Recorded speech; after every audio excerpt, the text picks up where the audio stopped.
बाबा चौका कराहा तोरे नाम के, तोरे नाम के गुरु बाबा चौका कराहा तोरे नाम के, तोरे नाम के, तोरे नाम के, तोरे नाम के, तोरे नाम के, तोरे नाम के गुरु बाबा चौका कराहा तोरे नाम के, तोरे नाम के गुरु बाबा चौका कराहा तोरे नाम के।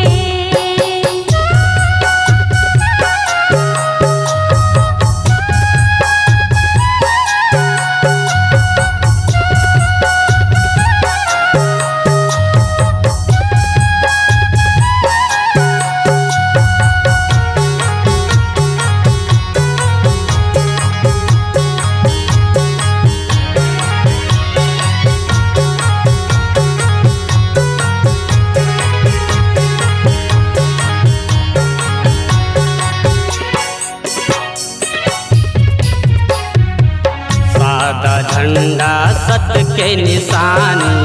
गुरु बाबा के अमृत वाणी, सादा झंडा सत के निशानी गुरु बाबा के अमृत वाणी,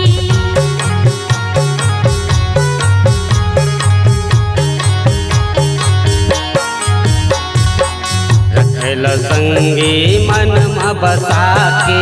गुरु बाबा के अमर कहानी, रखलो संगी मन में बसा के गुरु बाबा के अमर कहानी। पाछ फेर पछतावे तैं, पाछ फेर पछतावे तैं, तोरे नाम के गुरु बाबा चौका कराहा तोरे नाम के, तोरे नाम के गुरु बाबा चौका कराहा तोरे नाम के।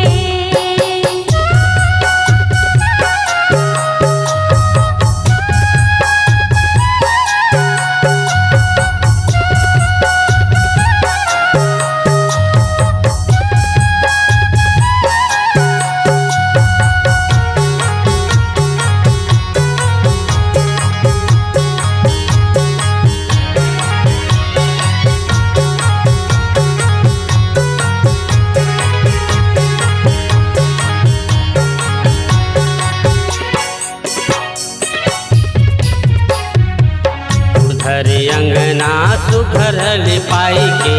गजमोतियन के चौक पुराई के, घरी अंगना सुघर लिपाई के, गजमोतियन के चौक पुराई के,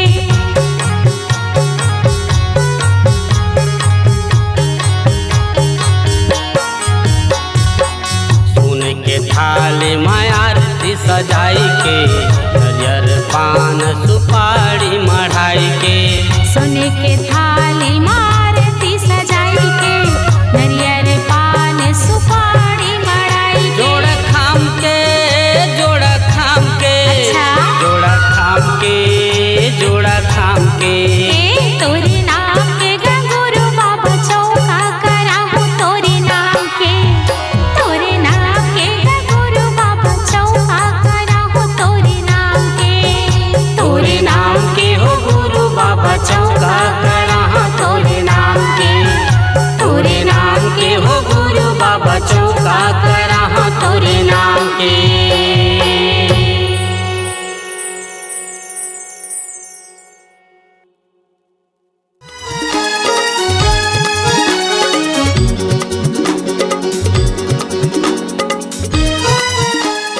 संगवारी हो आप मन अपन आवाज ला सुर और संगीत में पिरोना चाहत हो त जल्दी आओ हमार स्वर धारा रिकॉर्डिंग स्टूडियो राम खाती जिला के